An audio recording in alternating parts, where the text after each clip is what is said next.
दोस्तों, दो कबूतर अपने अंडे के पास बैठे थे।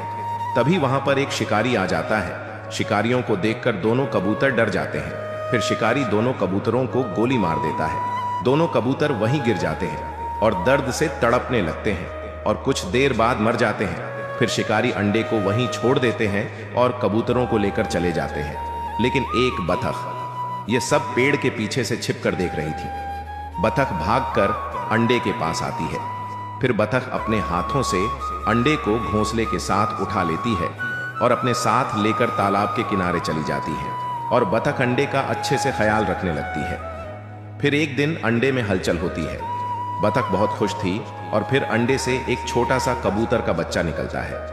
बतख बच्चे का अच्छे से ख्याल रखना शुरू कर देती है, लेकिन बच्चा फिर भी बहुत दुखी होकर रोने लगता है क्योंकि इसके अब माँ बाप नहीं है और इसे कोई लाइक और सब्सक्राइब भी नहीं करता।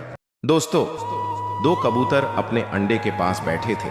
तभी वहां पर एक शिकारी आ जाता है। शिकारियों को देखकर दोनों कबूतर डर जाते हैं। फिर शिकारी दोनों कबूतरों को गोली मार देता है। दोनों कबूतर वहीं गिर जाते हैं और दर्द से तड़पने लगते हैं और कुछ देर बाद मर जाते हैं। फिर शिकारी अंडे को वहीं छोड़ देते हैं और कबूतरों को लेकर चले जाते हैं। लेकिन एक बतख ये सब पेड़ के पीछे से छिपकर देख रही थी। बतख भागकर अंडे के पास आती है।